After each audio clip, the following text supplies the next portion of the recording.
Mi hermana y su esposo volaron a Tulum, dejándome a mí para cuidar a su hijo de 7 años, quien fue diagnosticado como no verbal. En el momento en que su coche se fue, él dijo con una voz perfecta: «Tía Vinny, no bebas el vino que mamá dejó. Ella lo planeó». Mis rodillas flaquearon. En el instante en que la puerta del garaje retumbó al cerrarse detrás de su SUV, solté el aliento que había estado conteniendo toda la mañana. El BMW de mi cuñado finalmente salía del camino de entrada. Y pude ver a mi hermana saludando a través de la ventana trasera polarizada. Su mano aleteando como si ya estuviera en una playa en algún lugar. 10 días. 10 días de cuidar a su hijo mientras ellos reavivaban su matrimonio en Tulum. Me di la vuelta en su impecable cocina, lista para preguntarle a mi sobrino si quería sacar los legos o pedir pizza para el almuerzo. Él no estaba allí. Lo encontré en el pasillo, de pie, perfectamente inmóvil frente a la puerta del armario, con sus pequeños dedos planos contra la madera como si estuviera escuchando algo dentro. Llevaba los overoles de pana azul marino que mi hermana le había preparado esa mañana. Los que ella siempre elegía porque decía que salían bien en las fotos. Su cabello rubio se le pegaba en la nuca por haber dormido. Tenía 7 años y el médico dijo que era autista severo, no verbal desde los 2 años. Y que probablemente nunca se comunicaría más allá de señalar y gruñir. Giró la cabeza y me miró directamente a mí, no a través de mí, a mí. Y entonces mi sobrino. El niño que me habían dicho que había estado encerrado en su propia mente durante 5 años. Dijo con una voz tan clara y firme como una campana de iglesia: «Tía Whitney, por favor no abras ninguno de los vinos que dejó en la nevera. Puso algo en el set para ti». Blanco de la puerta está bien. Mis rodillas realmente flaquearon. Tuve que agarrarme a la pared para mantenerme erguida. Mi bolso cayó al suelo. Oí mis llaves patinar por el suelo. Permítanme retroceder. Permítanme retroceder por completo porque necesito que entiendan como un sábado por la mañana normal. En los suburbios de Atlanta se convirtió en el día en que supe que toda mi familia había estado interpretando una obra en la que yo no sabía que era un personaje. Mi nombre es Whitney. Tengo 31 años. Trabajo como asistente legal en una firma de bienes raíces en el centro. El tipo de lugar donde todos usan blazers en agosto y pretenden que el aire acondicionado no está roto. No soy una persona glamurosa. Mi idea de un viernes salvaje es una copa de Pinot Grigio y un podcast de crímenes reales. La gente siempre me dice que soy la tranquila de mi familia. Lo que solía tomar como un cumplido hasta que me di cuenta de que solo significaba que a nadie le preocupaba si yo estaba bien. Mi hermana mayor se llama Bridget. Tiene 38 años y es el tipo de mujer que se presenta a una barbacoa en el jardín con un mono de lino blanco y de alguna manera no se mancha ni una sola gota de salsa barbacoa. Se casó con mi cuñado Patrick hace 12 años. Es un desarrollador de bienes raíces comerciales con un apretón de manos ligeramente demasiado firme. Y una sonrisa que nunca llega a sus ojos. Tienen un hijo, mi sobrino Cooper. Cooper nació un martes de octubre. Lo recuerdo porque conduje 3 horas desde Athens, donde estaba terminando mi último semestre en la UG, para estar en el hospital. Fui la segunda persona en sostenerlo después de Bridget. Patrick había salido a atender una llamada. Bridget estaba exhausta, drogada con lo que sea que te dan después de una cesárea. Y me entregó a Cooper y dijo: «Whit, vas a ser su favorita». Lo sé. Ella no se equivocó al principio. Cooper era un niño parlanchín. Me llamaba tía Winnie porque aún no podía decir Whitney, y corría a la puerta cada vez que yo venía, sosteniendo un dinosaurio de peluche o una galleta a medio comer como si fuera un regalo. Cantaba canciones. Inventaba historias sobre el gato del callejón sin salida. Me dijo muy seriamente una Semana Santa cuando tenía casi 2 años y medio que crecería y sería un bombero ninja. Luego, en algún momento alrededor de su tercer cumpleaños, simplemente se detuvo. Así lo contó Bridget de todos modos. Me llamó llorando. Dijo que Cooper había retrocedido, que no hacía contacto visual, que no respondía a su nombre. Que no hablaba. Lo había llevado a un pediatra del desarrollo. Los análisis dijeron autismo, extremo severo del espectro, probablemente no verbal de por vida. El médico había dicho que el pronóstico era malo. Recuerdo estar sentada en el suelo de mi apartamento en Athens, con el teléfono pegado a la oreja. Sollozando con ella. Envié flores. Envié una tarjeta. Conducía los fines de semana y me sentaba con Cooper mientras él miraba el ventilador de techo y no reaccionaba cuando yo lo llamaba por su nombre. Se encogía cuando intentaba abrazarlo. Se estimulaba golpeando sus dedos en patrones de 3 contra su pierna. Lo creí. ¿Por qué no lo haría? Era mi hermana. Era mi sobrino. No tenía motivos para pensar otra cosa. Nuestros padres fallecieron con 18 meses de diferencia. Papá fue primero, un ataque al corazón en la parte trasera de su partido de golf del sábado. Tenía 64 años. Mamá aguantó otro año y medio antes de que el cáncer contra el que había estado luchando en silencio, el que no nos contó hasta que estaba en etapa 4, finalmente se la llevara también. Mamá había sido profesora de matemáticas durante 35 años. Papá dirigía una pequeña cadena de ferreterías en el norte de Georgia. No eran personas ostentosas, pero habían sido cuidadosos. Muy, muy cuidadosos. Cuando se leyó el testamento, supe lo cuidadosos que habían sido.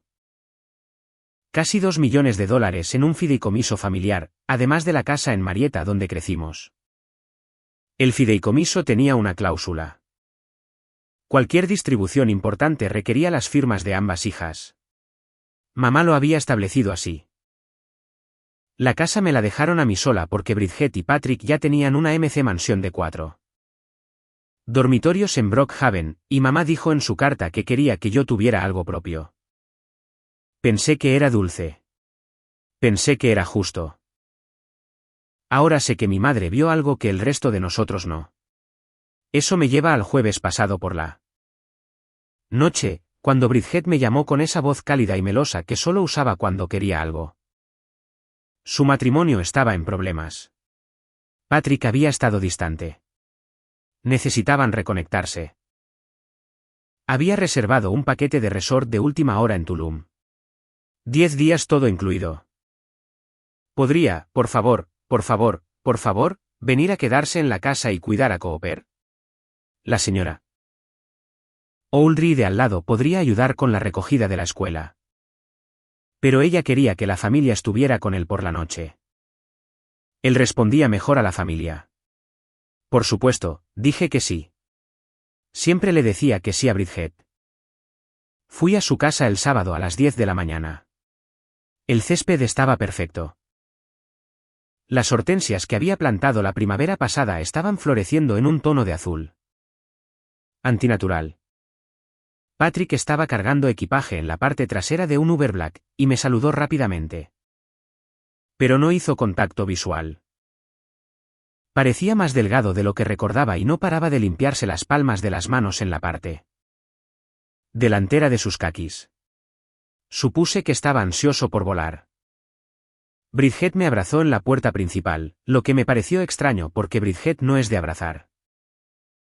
Llevaba una blusa de seda blanca y su cabello estaba con esas ondas playeras sin esfuerzo que tardan 90 minutos en lograrse. Me guió por la casa como si nunca hubiera estado allí antes. Aquí está la cocina. Aquí está la habitación de Cooper. Aquí está el iPad con su aplicación de comunicación, aunque apenas la usa.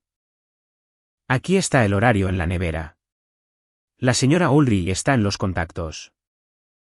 El vecino del otro lado, Wesley, tiene una llave en caso de emergencias. Luego abrió el frigorífico de vinos. Te he traído un par de botellas, dijo, sonriendo. Sé que ha sido un año difícil.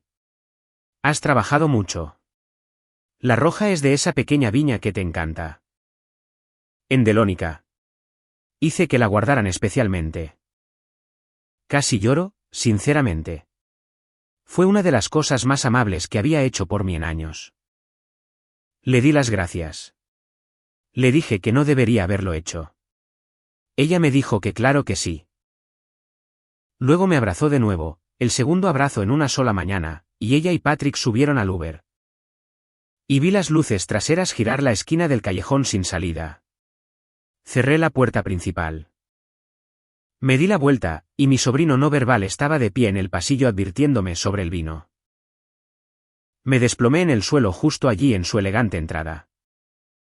La de los azulejos grises y la mesa de consola de borde vivo que costaba más que el pago de mi coche. Cooper se acercó lentamente, con cuidado, como si se acercara a un ciervo al que no quería asustar. Se sentó frente a mí, con las piernas cruzadas y las manos entrelazadas en su regazo. Cooper, susurré. Amigo, ¿puedes hablar? Él asintió. ¿Cuánto tiempo? Nunca paré, tía Winnie. No me había llamado tía Winnie desde que tenía 2 años y medio. Hice un sonido que estaba entre un sollozo y una risa y me presioné la mano contra la boca. Mamá me obligó a parar. Dijo con una voz tan pragmática que algo se rompió dentro de mí. Ella dijo, si hablas, morirás. Dijo que mis palabras eran veneno. Así que hice de mi boca una caja y puse todas las palabras dentro y me senté en la tapa. Soy una mujer adulta y no me avergüenza decir que lloré como una niña en ese suelo de pizarra gris. Cooper me dejó. No se movió. Solo me miró con esos serios ojos verdes, el mismo verde que los de mi madre. Y esperó. Cuando finalmente pude hablar, le pedí que me lo contara todo. Tenía casi 3 años, dijo. Había bajado por una caja de zumo una tarde, y había oído a mamá al teléfono en el lavadero. Ella no sabía que él estaba allí. Estaba usando la voz que usaba cuando estaba enojada, pero pretendía no estarlo. Estaba hablando con papá. Había oído las palabras Whitney y el fideicomiso y solo necesitamos que ella se quite de en medio por un tiempo y es ingenua. Nunca se lo esperará. Él no había entendido la mayor parte, pero había entendido Whitney.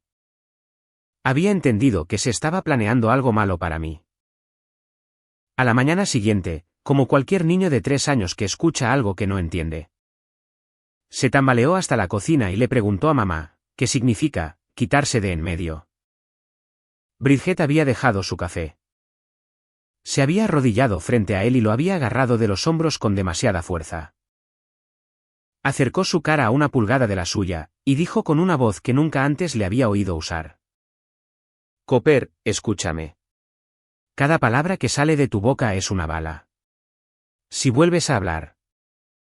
Si alguna vez dices una sola palabra, esas balas matarán a la tía Whitney. ¿Amas a la tía Whitney? Él asintió, aterrorizado. Entonces no hablarás. Ni a mí, ni a papá, ni a nadie, o tu tía morirá, y será tu culpa. Cooper tenía 3 años. Me amaba. Se quedó en silencio. La habitación se volvió borrosa. Tuve que poner mi cabeza entre las rodillas por un segundo. 5 años. Había estado cargando con esto durante 5 años. Me había visto ir y venir de su vida. Me había visto traerle libros y regalos y pasteles de cumpleaños. Y se había mordido cada palabra que quería decirme porque su madre lo había convencido de que su voz era un arma. ¿Cómo estás hablando ahora? Le pregunté. ¿Qué cambió? Se encogió de hombros a la manera pequeña de Cooper. Soy mayor ahora. Leo mucho. Leí sobre narcisistas en una de las revistas de mamá. Y anoche escuché a ella y a papá hablar de nuevo sobre el vino. Sobre el abogado de Charlotte, sobre firmar cosas. Pensé que si iba a lastimarte de verdad. Entonces que yo estuviera callado ya no ayudaba. El trato no funcionó. Así que el trato se rompió. Lo dijo como si estuviera explicando un problema de matemáticas. Luego dijo, sé dónde guarda los papeles. Voy a saltarme la parte en la que casi vomito en el tocador. Voy a saltarme la parte en la que llamé a mi mejor amiga Roxanne, que es enfermera de urgencias y la persona más sensata que conozco. Y le dije que viniera ahora mismo y que no hiciera preguntas. Apareció 40 minutos después con uniforme y coleta con un vaso gigante de café frío. Y cuando le conté lo que estaba pasando, dijo, Whitney, cariño. Necesito que respires y me lo cuentes de nuevo lentamente. Y lo hice. Y cuando terminé, miró a Cooper y dijo, niño, eres el niño de 7 años más rudo que he conocido. Cooper sonrió. Solo una pequeña sonrisa, sin practicar. Su cara no sabía qué hacer con ella.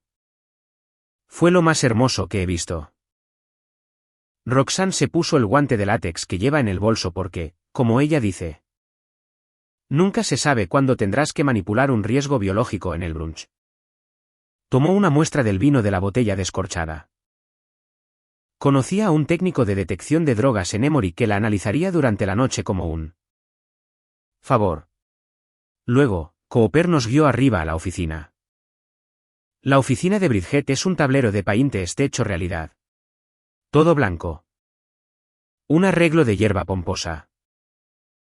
Un cajón inferior del escritorio con cerradura y un teclado de 4 dígitos. ¿Cuál es el código, amigo?, pregunté. Cooper dijo 1028. Mi cumpleaños. Por supuesto que era su cumpleaños. A Bridget le encantaba un detalle sentimental. La hacía sentir como una persona profunda. Marqué el código. La cerradura hizo clic. Lo que había dentro de ese cajón es la razón por la que todavía puedo sentarme aquí y contarles la historia. Una carpeta de formularios de autorización bancaria. 6 de ellos con mi firma al final. Excepto que no era mi firma. Se parecía. La G en Whitney estaba mal. La forma en que cruzo mis T, la ligera inclinación hacia atrás. El bucle en la parte inferior de la I. Bridget había estado practicando durante mucho tiempo. Pero no lo había perfeccionado. Yo lo habría notado. Cualquiera que realmente conociera mi letra lo habría notado.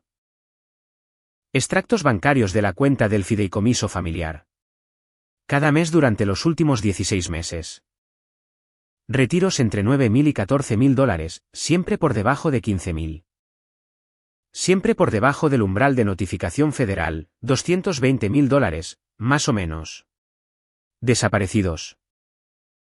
Me senté en la alfombra blanca de la oficina porque mis piernas dejaron de funcionar de nuevo. Impresiones de correos electrónicos. Bridget se había estado comunicando con un abogado en Charlotte, Carolina del Norte, llamado Reginald Algo. Le había estado diciendo que yo era inestable, que tenía un historial de depresión, que había tenido una crisis después de la muerte de nuestra madre y que ya no era competente para administrar los activos del fideicomiso. Había una reunión programada para el 6º día de sus vacaciones. Una reunión donde Bridget tenía la intención de entrar a la oficina de ese abogado con documentos de transferencia de emergencia falsificados y mover todo el fideicomiso restante a su único nombre. Pero lo peor, lo que me dio náuseas físicas, fue una carpeta de manila etiquetada como documentación de Whitney. Dentro había docenas de páginas con la letra de Bridget. Entradas fechadas que se remontaban a casi 2 años. Cada una era un incidente fabricado. Octubre de 2023. Whit me llamó a las 2 de la madrugada llorando, con las palabras arrastradas. Se negó a decirme si había tomado algo. Estoy preocupada. Febrero de 2024. Whit olvidó por completo el cumpleaños de Cooper. Apareció 3 días tarde y parecía confundida sobre la fecha. Junio de 2024. Whit le dijo a mamá que veía a papá en la esquina de su habitación por la noche. ¿Mamá está asustada? Nada de eso era real. Ni un solo incidente. Ella había escrito una versión ficticia de mí, una versión triste, rota y mentalmente enferma. Y lo había estado documentando en páginas fechadas durante años. Construyendo un rastro de papel en caso de que alguien alguna vez cuestionara por qué se había quedado con el fideicomiso. Mi propia hermana me había estado escribiendo como un personaje que podía destruir. Roxanne fotografió cada página. No dijo mucho. Solo repetía, está bien, lo tenemos. La tenemos. Está bien. Cooper se sentó en la esquina de la oficina con las rodillas pegadas al pecho y nos observó. Tranquilo, silencioso, ya acostumbrado a ser un testigo. La llamada llegó alrededor de las 9 de la noche. Roxanne salió al pasillo para atenderla, y cuando regresó, su cara era de piedra. El vino descorchado había sido adulterado. Una fuerte dosis de zolpidem y un laxante genérico de venta libre. Del tipo que se puede comprar a granel en Costco. No era un cóctel letal. Solo lo suficiente para dejarme en el suelo del baño durante 2 o 3 días, deshidratada. Semiconsciente, fácilmente explicable como un virus estomacal. Mientras yo estaba incapacitada. Bridget habría conducido hasta Charlotte y vaciado el fideicomiso de mi madre. Esa noche me senté en la alfombra de la habitación de Cooper con un vaso de agua que me sabía a metal, e hice 2 llamadas telefónicas. La primera fue a un hombre llamado Davis, un antiguo compañero de clase mío de Emory. Habíamos perdido el contacto después de la universidad. Pero sabía que ahora era fiscal federal en el Distrito Norte de Georgia. Contestó al tercer timbrazo. Le conté todo en una larga y entrecortada ráfaga. Cuando dejé de hablar, hubo un largo silencio. Luego dijo, Whitney, esto es fraude electrónico, falsificación. Intento de envenenamiento y abuso psicológico infantil. El envenenamiento se convierte en agresión agravada. Si ella planea mover dinero a través de las fronteras estatales. Eso también es federal. No tienes que manejar esto sola. Voy a hacer algunas llamadas. Bajo ninguna circunstancia le hagas saber a tu hermana que lo sabes. La segunda llamada fue a la señora Uldry, la vecina.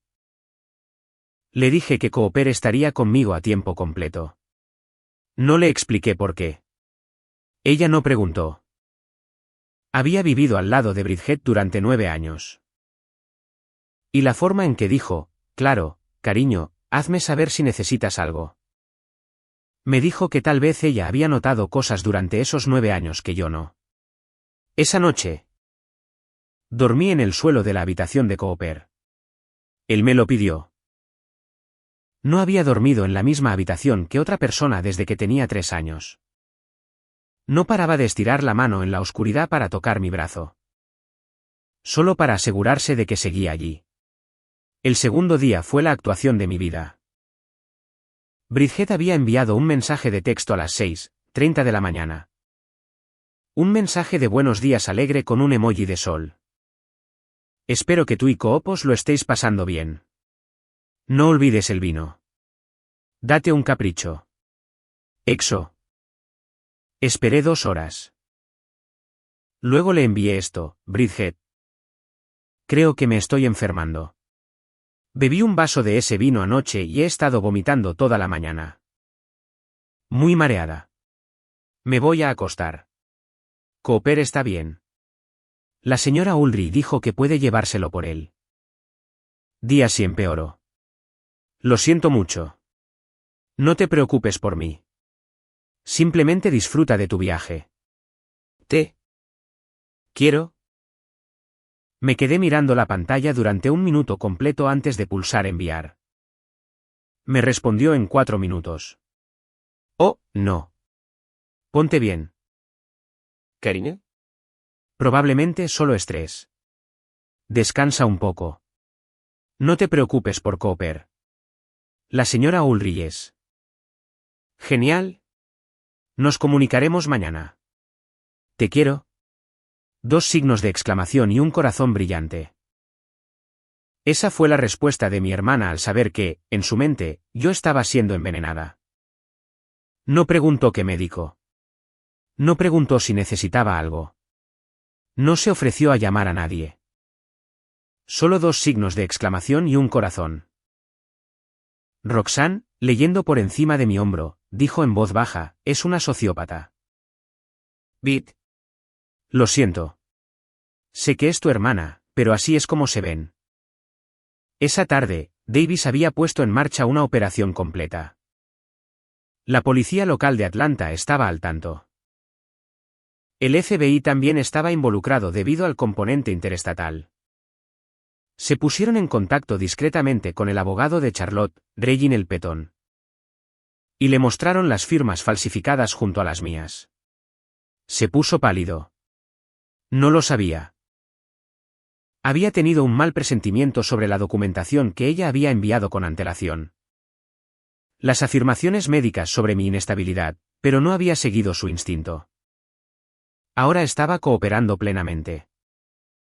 La reunión con Bridget se llevaría a cabo según lo programado en el 6º día. Agentes federales estarían en la sala de conferencias. Mi trabajo era seguir enviando mensajes de texto sobre mi enfermedad. Día 3, todavía muy débil. El médico cree que es una intoxicación alimentaria grave. Cooper se está portando muy bien. No acortes tu viaje. Besos. Día 4. Un poco mejor. Dormí 12 horas. Tan cansada. Tómate una margarita por mí. Día 5. Casi de vuelta a la normalidad. Solo descansando hoy. Ella me devolvió corazones. Me envió selfies de playa. Me envió un vídeo de Patrick en una moto acuática. De espaldas a la cámara. Incluso de espaldas. Parecía un hombre que sabía que su matrimonio y su vida estaban a punto de ser incinerados. Creo que una parte de él ya estaba de luto. Creo que una parte de él había estado de luto durante años. La mañana del 6º día. Mientras mi hermana se vestía en su habitación de hotel en Tulum para ir a una reunión en Charlotte. De la que no sobreviviría. Me senté en su cocina con Cooper y Roxanne y una entrevistadora forense llamada Janine, que se especializaba en niños testigos. Cooper tenía que dar una declaración grabada. Tenía que hacerse correctamente bajo protocolo para que nada de lo que dijera pudiera ser cuestionado más tarde. Se sentó en una silla que era demasiado grande para él, en el viejo sillón de su bisabuelo. El único mueble de esa casa que realmente me gustaba. Y le contó a Janine todo, la llamada telefónica que escuchó a los 3 años, las amenazas. Los 5 años de silencio. La noche anterior al viaje, cuando los escuchó planear lo del vino, habló durante casi 1 hora. Cuando terminó, me miró a través del umbral y dijo, estoy cansado, tía Winnie. Fui y lo levanté. Era casi demasiado grande para cargarlo. Pero lo cargué de todos modos y se quedó dormido apoyado en mi hombro con la cara escondida en mi clavícula. Janine, la entrevistadora, nos observó durante un largo momento. Luego dijo muy en voz baja. Llevo 22 años haciendo esto. Nunca he tenido un niño testigo como él. Va a necesitar mucha ayuda. Pero estará bien. Los niños que pueden hacer lo que acaba de hacer, encuentran su camino. Me aferré a eso. Me aferré a ello a través de todo lo que vino después. Día 7, 11 de la mañana hora del este. Oficina de abogados de Petton, piso 16 de un rascacielos en Uptown Charlotte. Yo no estaba allí. Davis había instalado una conexión segura para que yo pudiera ver desde el sofá de Bridgeton. ¿Atlanta? Cooper se sentó a mi lado en pijama, comiendo waffle sego con mantequilla de cacahuete. Que aparentemente era su desayuno favorito y que yo descubrí esa semana. Roxanne estaba a mi otro lado con la mano en mi espalda. La cámara de la sala de conferencias mostró a Bridget entrando primero. Se veía increíble. De alguna manera había logrado empacar un vestido de vaina color carbón y perlas para unas vacaciones. Y su cabello estaba recogido en una cola baja. Sostenía un portafolio de cuero. El portafolio con los documentos falsificados. Patrick la seguía luciendo como si no hubiera dormido en una semana. Estaba sudando a través de su cuello. Había 3 personas ya en la habitación. Petón, pálido y cansado. En la cabecera de la mesa y 2 personas con ropa profesional sencilla que no eran abogados. Un hombre y una mujer. Bridget dudó en la puerta. Pensé que era una reunión privada, dijo con esa voz dulce. Petón no se levantó. Señora Ayobay, por favor. Siéntese. El agente Reyes y la agente Kim tienen algunas preguntas para usted. Les diré, he visto a mi hermana ser muchas cosas en mi vida. Orgullosa, condescendiente, cruel de maneras pequeñas e innegables. Pero nunca en 31 años había visto su cara hacer lo que hizo en ese momento. La máscara no se resquebrajó. La máscara simplemente se cayó. Hubo medio segundo en el que la vi a ella, la verdadera ella.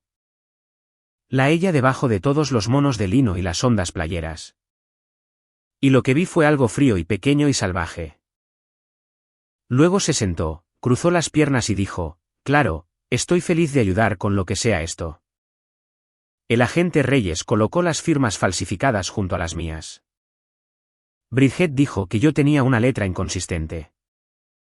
La agente Kim colocó los extractos bancarios con los 16 meses de retiros.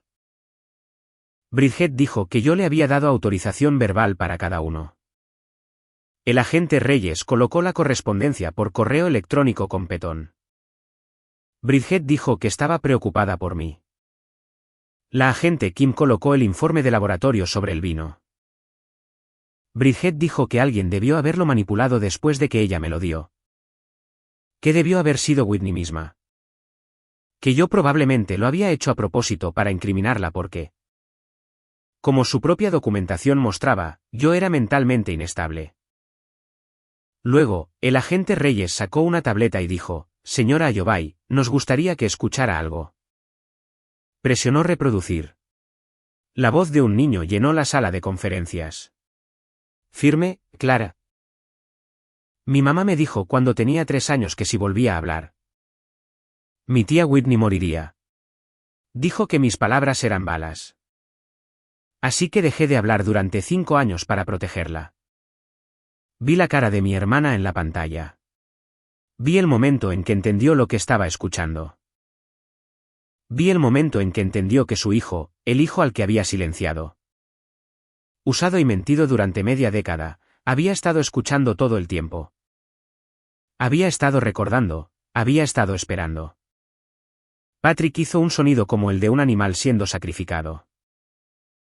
Se volvió hacia Bridget y dijo, oh, Dios mío, Bridget. Oh, Dios mío. ¿Qué le hiciste? ¿Qué le hiciste a nuestro hijo? Ella se volvió hacia él con veneno absoluto. Calle. Cierra la boca.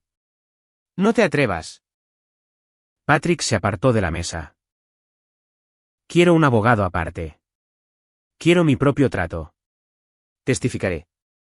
Les diré todo. El fideicomiso. El vino, todo. Ella me obligó a firmar cosas.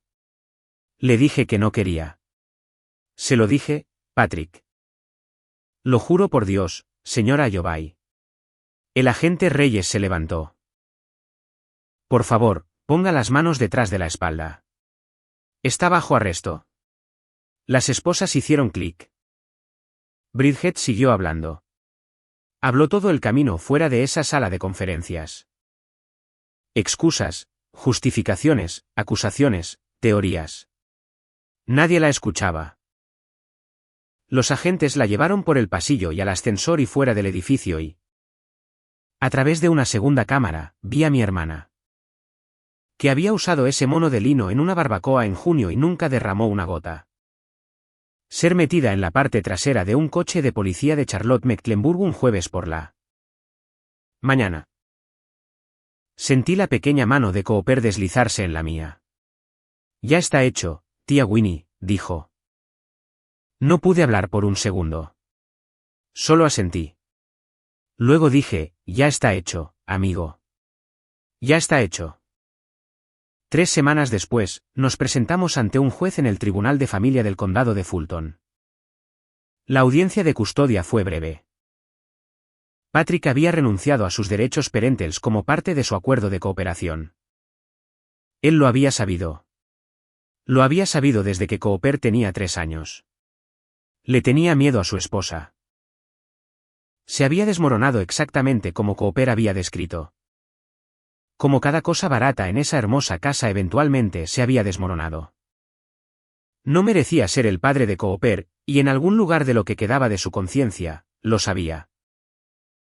La jueza era una mujer negra mayor con ojos amables y gafas de lectura en una cadena de cuentas. Leyó el expediente. Miró por encima de las gafas a Cooper, que llevaba un pequeño blazer azul y la corbata de dinosaurio que le compré en un tarjet de Bugge. Dijo, joven. Entiendo que recientemente ha vuelto a hablar después de mucho tiempo. Eso requirió mucho valor. ¿Dónde le gustaría vivir? Cooper se puso de pie. No medía ni 1,22 metros. Se aferró al borde de la mesa. Me gustaría vivir con mi tía Winnie. Por favor, señora, dijo. Ella es la única adulta que se sentó conmigo cuando no podía decir nada. Me leyó libros. Incluso cuando no podía decirle que me gustaban. Siempre me hacía panqueques de plátano como a mí me gustaban, con las chispas de chocolate formando una carita sonriente. Incluso cuando no sabía que la estaba viendo hacerlos. Toda la sala de audiencias se quedó en silencio. La jueza se limpió rápidamente un ojo con un nudillo. Firmó los documentos. Vendí la MC Mansión en Brookhaven. El dinero del fideicomiso fue recuperado. La mayor parte rastreada a través de las cuentas de Bridget. Me convertí en única fideicomisaria. Cooper tuvo su propia habitación en la casa de mi madre en Marietta. La casa que ahora finalmente entendía que me había dejado a propósito. Pintamos su habitación de verde. Él eligió el color. Dijo que era el color de la hierba después de la lluvia. Comenzó terapia del habla y terapia cognitiva. Su progreso ha sido lento en algunos aspectos y asombroso en otros. Su maestra de 3er grado me dijo en las conferencias del mes pasado que es el niño más observador que ha tenido. No se le escapa nada, dijo, y está empezando a hacer chistes. Chistes tranquilos. Secos y pequeños. Su sincronización es increíble. Bridget se declaró culpable. De 12 a 15 años con el cargo de abuso psicológico infantil siendo el que finalmente la hizo aceptar. ¿El trato? No la he visitado. No lo haré. No sé si la volveré a ver. Patrick recibió 4 años y perdió su licencia de bienes raíces. No pienso en él en absoluto. El domingo pasado por la mañana. Cooper bajó a la cocina en pijama y preguntó si podía ayudarme a hacer panqueques. Ahora tiene 8 años. Su cumpleaños fue la semana pasada. Habíamos tenido una pequeña fiesta, 3 niños de su clase, un pastel de dinosaurio. Se subió al taburete junto a la estufa y me observó cascar los huevos en el tazón. Me contó con gran detalle sobre un libro que estaba leyendo sobre el período Cretácico. Y sobre por qué los anquilosaurios eran objetivamente superiores a todos los demás dinosaurios. Y sobre un sueño que había tenido donde nuestro gato podía volar, pero solo en la cocina. Y solo los martes. Escuché. Realmente escuché. Le hice panqueques con chispas de chocolate dispuestas en una carita sonriente. Se comió 3. Cuando terminó, dejó el tenedor y me miró con los ojos verdes de mi madre y dijo, tía Winnie. Gracias por dejarme hablar, por escucharme incluso cuando soy aburrido. Le dije que nunca es aburrido.